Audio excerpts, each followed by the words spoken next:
चुनाव के नतीजे आरपी भारत के साथ। आरपी भारत, केवल खबरें और कुछ नहीं। नमस्कार, मैं हूँ अंजलि। आरपी भारत में आपका स्वागत करती हूँ। तो चलिए चलते हैं आज की किसी मुख्य खबर की ओर।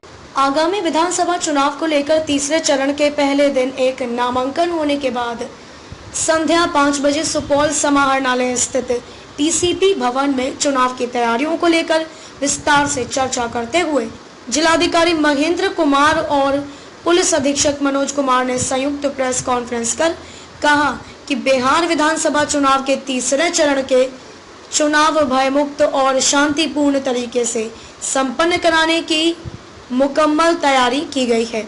अधिकारी द्वय ने कहा कि लोकतंत्र के इस महापर्व में आम मतदाताओं से अपील करते हैं कि इस महापर्व में बढ़ चढ़कर हिस्सा लेकर लोकतंत्र को और मजबूत बनाएं। बिहार सुपौल से ब्यूरो रिपोर्ट। जैसा कि आपको ज्ञात है, तृतीय चरण बिहार विधानसभा चुनाव 2020 की आज प्रेस नोट जारी हो गया है।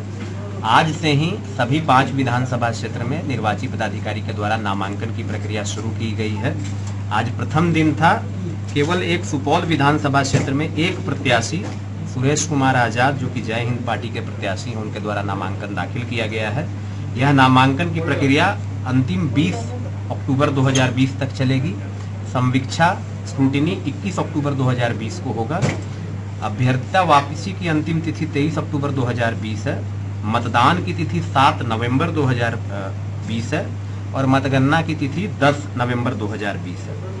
नामांकन की जो प्रक्रिया है उसके संबंध में विस्तृत दिशा निर्देश संबंधित निर्वाची पदाधिकारी और विधि व्यवस्था संबंधी निर्देश संबंधित अनुमंडल पदाधिकारी के द्वारा निर्गत किया गया है।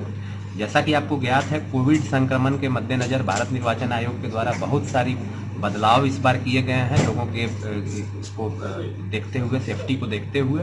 उसी कड़ी में नामांकन ऑनलाइन करने की भी सुविधा उपलब्ध है।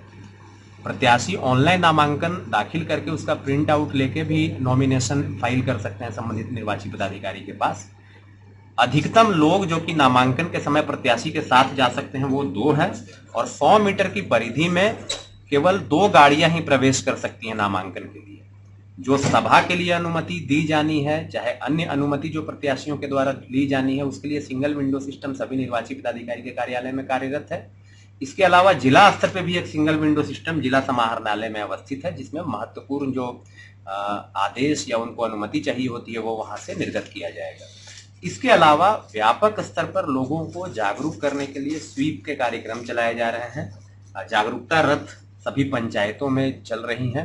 इसके अलावा फ्लेक्स बैनर के माध्यम से लोगों को जागरूक किया जा रहा है। स्थानीय भाषा का प्रयोग किया जा रहा है ताकि अधिक से अधिक लोग अपने मताधिकार का प्रयोग करें। इसके अलावा हैंडबिल, स्टिकर के माध्यम से लोगों को जागरूक किया जा रहा है। कोविड के मद्देनजर आम लोगों के मन में यह शंका पैदा न हो कि वो मतदान केंद्र पर आने से संक्रमण का शिकार होंगे, इसको ध्यान में रखते हुए एक डमी मतदान केंद्र जिसमें सारे सेफ्टी नॉर्म्स का अनुपालन किया जा रहा है वो जिला स्तर पर एक कार्यरत किया गया है।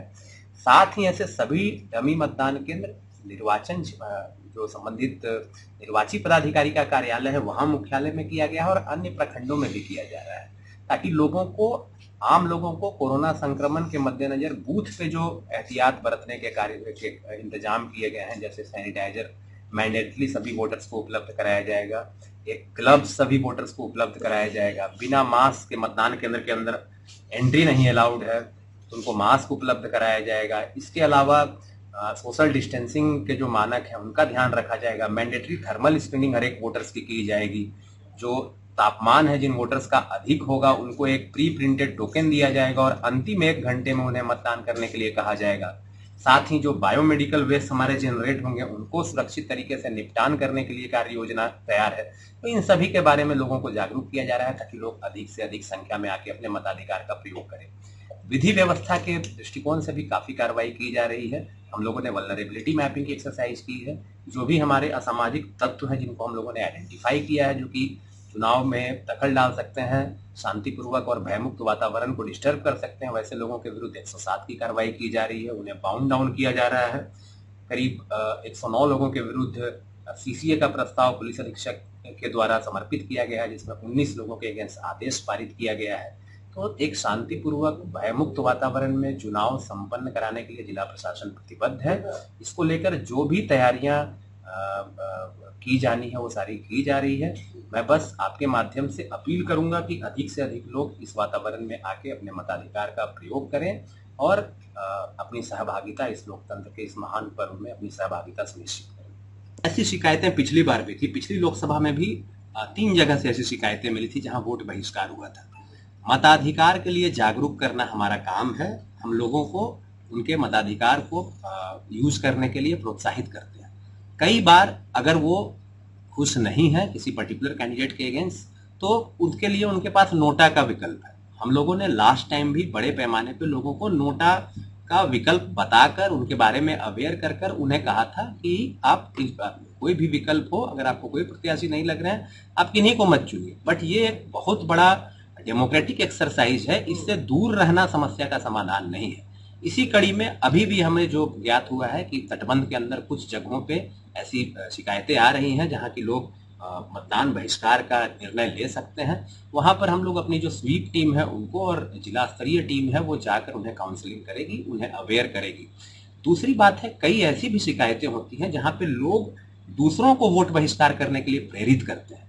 अगर आप वोट नहीं दे रहे हैं वो आपका व्यक्तिगत निर्णय हो सकता है, लेकिन अगर आप समूह में किसी को रोक रहे हैं वोटिंग करने से, वो उनके मताधिकार को प्रभावित करने की बात हुई और वहां पे हम कानूनी कार्रवाई का भी विकल्प रखेंगे।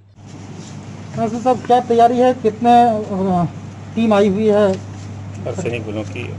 शांतिपूर्ण, स्वच्छ और भयमुक्त चुनाव कराने के लिए समस्त तैयारियां की जा चुकी हैं। बस हम लोग मतदान का दिन आने का वेट कर रहे हैं। हर एक बूथ पर पैरामिलिट्री रहेगी, ईवीएम पैरामिलिट्री के द्वारा ही जारी किया जाएगा। जितने भी हमारी सीमाएं हैं वहाँ पर नाका लग चुके हैं, रोज चेकिंग की जा रही है। जितने भी एंटी सोशल एलिमेंट हो सकते हैं उनको चिन्हित करके उनके योग्य कार्रवाइयाँ की जा रही है। 107 की कार्रवाई है, CCA की कार्रवाई है, अन्य स्पेशल एक्ट की कार्रवाई है, शराब के खिलाफ लगातार कार्रवाई जारी है। हम लोगों से अनुरोध करते हैं कि बूथ पर आइए, वहाँ पर संपूर्ण सुरक्षा रहेगी, भयमुक्त वातावरण में वहाँ मतदान करना है और कोविड से बचने के भी तमाम उपाय वहाँ पर हैं। इसलिए कोई चिंता नहीं है, बस वोट देने आना चाहिए।